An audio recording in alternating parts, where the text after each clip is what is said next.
អីគ្រាន់តែថាមានអារម្មណ៍ថាវាខ្មៅស្អាតហើយអញ្ចឹងចង់មកស្វាជើងធម្មតាឬស្រីយើងចិត្តស្លៀកខ្លីដូចខ្ញុំអីល្អិតអញ្ចឹងពេលស្លៀកវែងមានអារម្មណ៍ឃើញកាន់ទៀបហើយទឿអញ្ចឹងមកស្វាជើងឲ្យស្អាតចិត្តស្លៀកខ្លីអញ្ចឹងមានអារម្មណ៍ថាស្វាជើងស្អាតទៅស្លៀកខ្លីៗទៅវារៀងជឿជាក់អូហើយស្វាជើងហ្នឹងគេឲ្យត្រាំជើងក្នុងទឹកចឹងមែនបងបាទចុះដដែលខ្ញុំអង្គុយត្រាំនៅផ្ទះវាស្រួលជាងអូយអត់ទេនិយាយទៅនៅនេះមិនត្រាំជើងធម្មតាដូចនៅផ្ទះទេគេមានច្រើន step ហ្នឹងណាដំបូង step ទី1គឺ step ខាត់កែងជើងជំរុញឲ្យកោសិកាចាស់ៗដែលក្រើមហ្នឹងណាហើយបន្ទាប់មកចូលដល់ step ទី2គឺជា step ដែល massage សម្រួលសរសៃជាមួយនឹងប្រេងដូងដើម្បីបំបត្តិភាពសុករោយជើងហើយបន្ទាប់មកទៀតគឺ step ទី3 scrub អំបិលធម្មជាតិជំរុញកោសិកាចាស់ៗហើយចូលដល់ step ទី4វិញគឺអប់តែបៃតង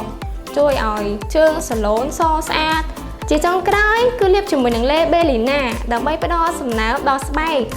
ហើយសម្រាប់សេវាកម្មហ្នឹងណាមិនមែនសម្រាប់តែស្រីៗទេចំណែកបរិបរោះណាក៏អាចធ្វើបានដែរជាពិសេសសម្រាប់បងដែលគាត់ចូលទៅពាក់បៃជើងប៉ាតាបៃជើងប៊ូដឹងតែត្រូវហ្មងអូផ្លេចប្រាប់ឥឡូវហ្នឹងណានៅបេលីណាកំពុងតែមានប្រូម៉ូសិនបញ្ចុះតម្លៃ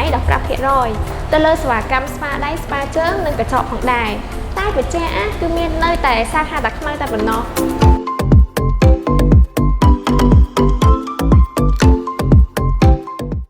Belina កាន់តែស្អាតកាន់តែជឿជាក់